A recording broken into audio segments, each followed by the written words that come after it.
An actor's face is a canvas.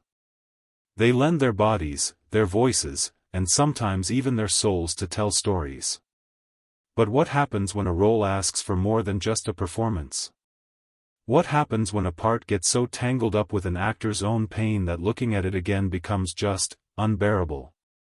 For some actors, the screen becomes a mirror they just don't dare to look into.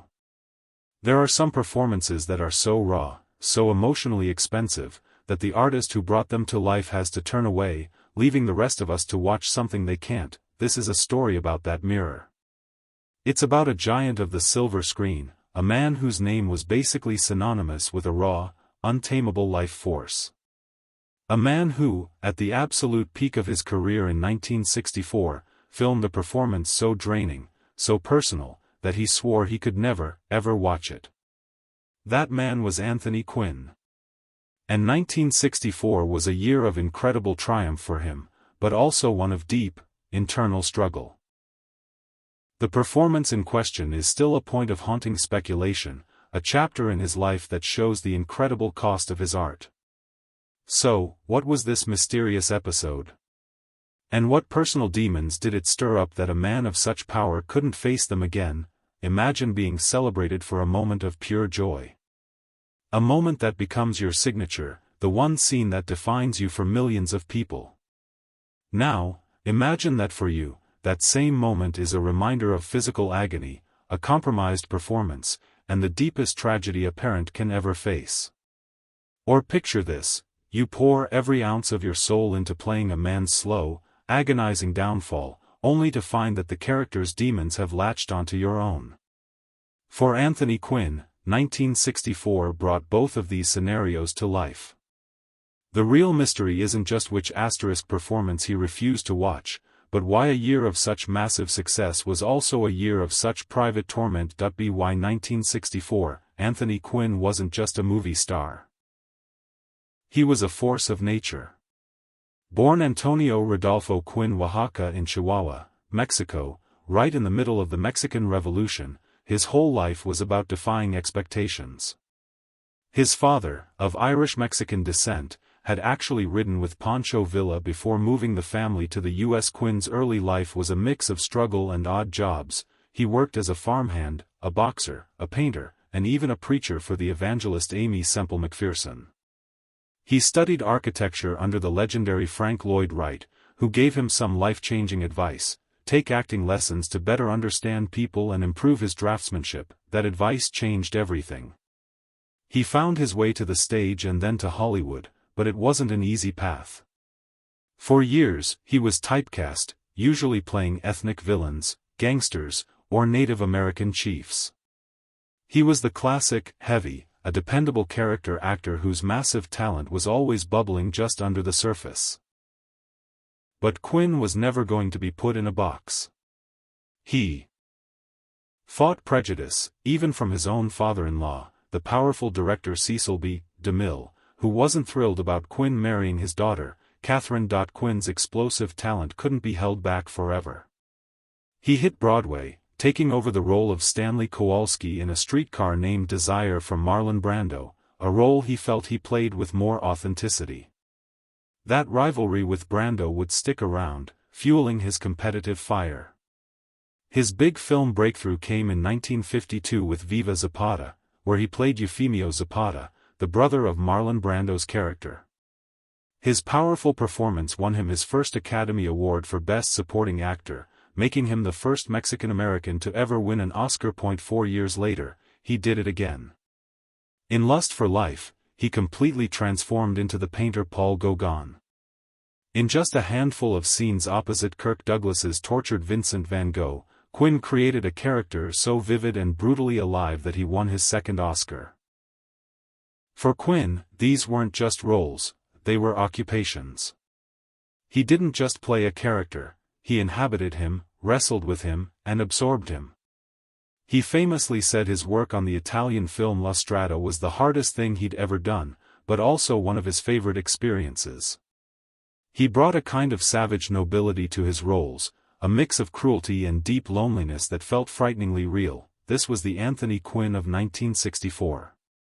A two-time Oscar winner, a global star known for his raw power and his ability to play men of immense, often dangerous, passion. He was a man who had clawed his way out of poverty and prejudice to become a Hollywood legend. He was at the top of his game, respected, famous, and seemingly unbreakable. And yet, under that rugged exterior was a man in deep turmoil. Years later, Quinn would admit that during this time, he was beset by doubts and devils. He confessed that before he started psychoanalysis, he would pick roles that let him analyze himself, using his characters to explore his own psychological battles. He was, basically, doing his own therapy right there on screen, for the whole world to see, and in 1964, two very different roles would put that method to the ultimate test. One would become his most famous triumph, a symbol of pure joy. The other was a deep dive into a special kind of hell, a dark story of greed and betrayal. Both were filmed in the same year. Both left a permanent mark on his soul. And one, or maybe the ghost of both, would become the performance he could never watch again. The first candidate for the performance that haunted Anthony Quinn is, ironically, the one that made him a legend. Zorba the Greek wasn't just a movie, it was a phenomenon. Quinn played Alexis Zorba, a loud, philosophical Cretan peasant who lives life at full volume. He befriends a quiet English writer, played by Alan Bates, and teaches him how to embrace life in all its messy, beautiful, and heartbreaking glory. The role was a perfect match for Quinn's larger-than-life personality. He didn't just play Zorba, he was Zorba. His performance was so real, so vibrantly human, that it felt less like acting and more like he was channeling a spirit he was born to play. The film was a huge hit, earning Quinn another Oscar nomination for Best Actor. It sealed his image in the public mind forever. When you think of Anthony Quinn, you think of Zorba, arms outstretched, dancing on a beach in Crete. That dance is one of the most iconic scenes in movie history. It happens right after a total disaster. Zorba's huge logging project has just spectacularly collapsed, wiping out their investment. The writer is crushed, but Zorba just laughs, looks at the wreckage, and says, "Man, what a beautiful catastrophe."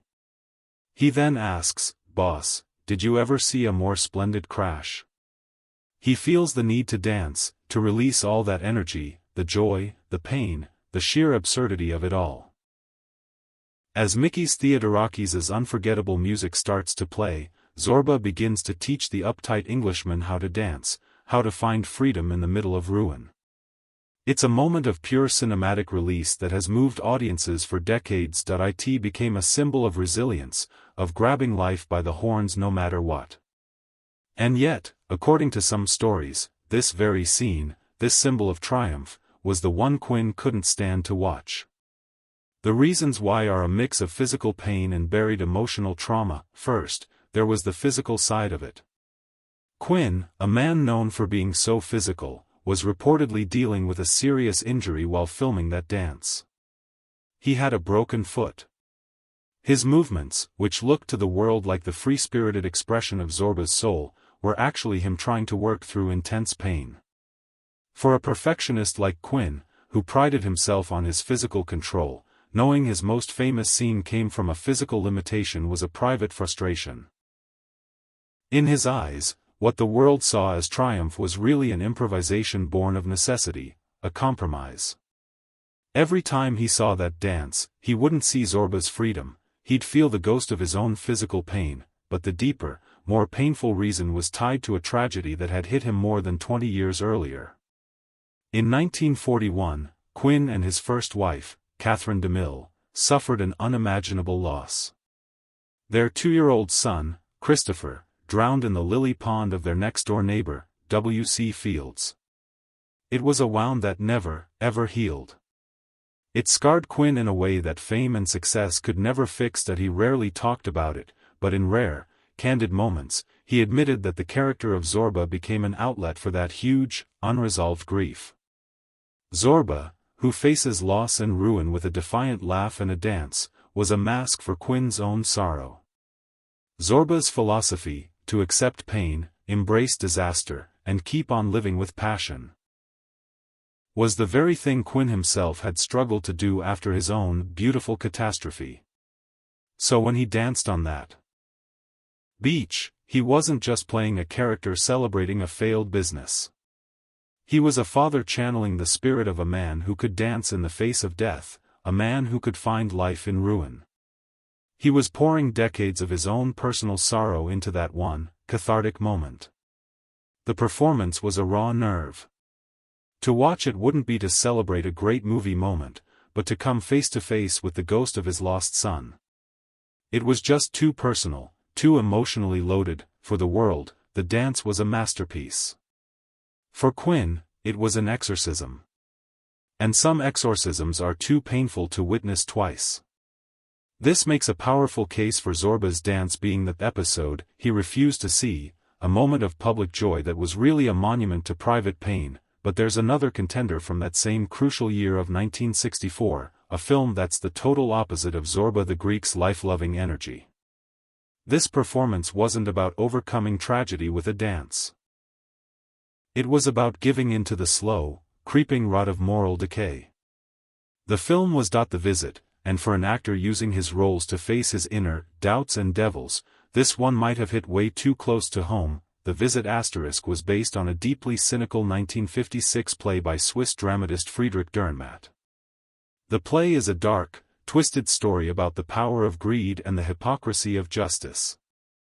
It's about a ridiculously wealthy woman, Carla, who returns to the broke hometown that threw her out in disgrace years ago.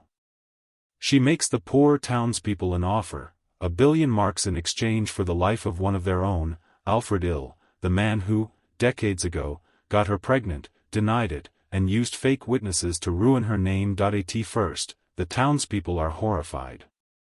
They stand on their principles and reject her offer, saying justice can't be bought. But Carla, the vengeful millionairess, is patient. She just says, "I'll wait." As she settles in, the townspeople slowly start buying things on credit: new shoes, better food, little luxuries. The local businesses all give them credit based on the idea of future wealth. Pretty soon, the whole town is in debt, a debt that can only be paid by doing one thing. Slowly but surely, they start to justify the unthinkable. They reframe Alfred's past mistake not as a youthful error, but as a terrible crime that brought this financial misery on them. Their moral spine crumbles, and the community turns on the man they once called their most popular citizen. In the 1964 movie, the names were changed, and Anthony Quinn was cast as the doomed man, now named Serge Miller. He starred opposite the legendary Ingrid Bergman as the vengeful Carla. Quinn, who was also a producer on the film, had to portray a man who starts out as a respected shopkeeper and is then slowly, relentlessly, hunted by his past. He is a man watching his friends, his neighbors, and even his own family turn on him, their loyalty sold for the promise of money, for an actor like Quinn, who admitted to being terrified of failure and used roles to analyze himself. Playing Serge Miller was a psychological nightmare. Serge represents a past sin coming back to collect. He's a man forced to confront the moral cowardice of his youth, a lie that has festered for decades. The themes are brutal: justice is random, morality is cheap, and being betrayed by your own community is terrifying. This wasn't a story of a heroic struggle, it was a story of human weakness and damnation. Quinn's performance required him to navigate a feeling of growing dread and paranoia. Just imagine the scenes he had to film: Serge trying to get on a train to escape, only to see the entire town gathered at the station, silently blocking his way. Serge pleading with the mayor and the police chief, only to see they're wearing new, expensive clothes and smoking fancy cigars, their betrayal already paid for. He had to play the dawning horror of a man realizing his whole world has become a cage, and the bars are made of the greed of people he once trusted. This role was a direct confrontation with the kind of original sin that Quinn would later title his own autobiography. It tapped into deep fears of being cast out, of being judged for past mistakes, and of being completely alone against a hostile world. For Quinn, a man who fought discrimination and the feeling of being an outsider his whole life, playing Serge Miller might have felt less like a performance and more like reliving his deepest anxieties. To make matters worse, the film itself was a compromised version of the story. The original play ends with the townspeople surrounding and killing Alfred, a bleak, tough ending. The 1964 film, however, caved to Hollywood pressure and changed it. In the movie version, just as the sham court sentences Serge to death, Carla has a change of heart and stops it. She gives the town the money anyway, but condemns Serge to what she thinks is a worse fate, having to live among the people who were willing to murder him for cash. While you could argue that's a psychologically cruel ending, it softened the brutal punch of the play. This change was criticized, and for an actor and producer like Quinn who had poured so much of himself into such a dark role, this compromise might have felt like a huge artistic frustration. He had gone to this personal hell for the story, only to see its sharpest edge dulled for commercial reasons. He may have looked at the final film and felt his emotional sacrifice was for a story that pulled its most important punch. When you think about it, The Visit becomes a very strong candidate for the performance Quinn refused to watch. It was a role that forced him to stare into the darkest parts of human nature, and maybe himself. It was a psychologically brutal experience, playing a man stripped of his dignity, his safety, and his faith in humanity. And it was all for a film that, in the end, may have felt like a betrayal. Watching it again would mean reliving that descent into paranoia. And that ultimate artistic disappointment. So you have two performances from 1964, and two very compelling reasons for an actor to turn away from his own work. One is a triumph built on personal pain, the other a journey into darkness that ended in artistic compromise. Which do you think is the more likely candidate? Or do you know other stories of actors who went to such extremes for a role they could never look back? Let us know what you think in the comments below. And if you're fascinated by the hidden stories of Hollywood's golden age, make sure you subscribe and hit that notification bell. So, which one was it? The triumphant dance of Zorba that masked a broken foot and a broken heart? Or the psychological torture of Serge Miller in The Visit, a role that dragged Quinn through the mud of human weakness and creative compromise? The truth might be that the one episode wasn't a single scene or film, but the entire, chaotic episode of 1964 itself. That year, Anthony Quinn showed the world two sides of his incredible talent. With Zorba the Greek, he created his defining public image, the life-loving, unbreakable philosopher who could dance in the face of ruin. This was the Quinn the world wanted, the one he'd be asked to play for the rest of his life.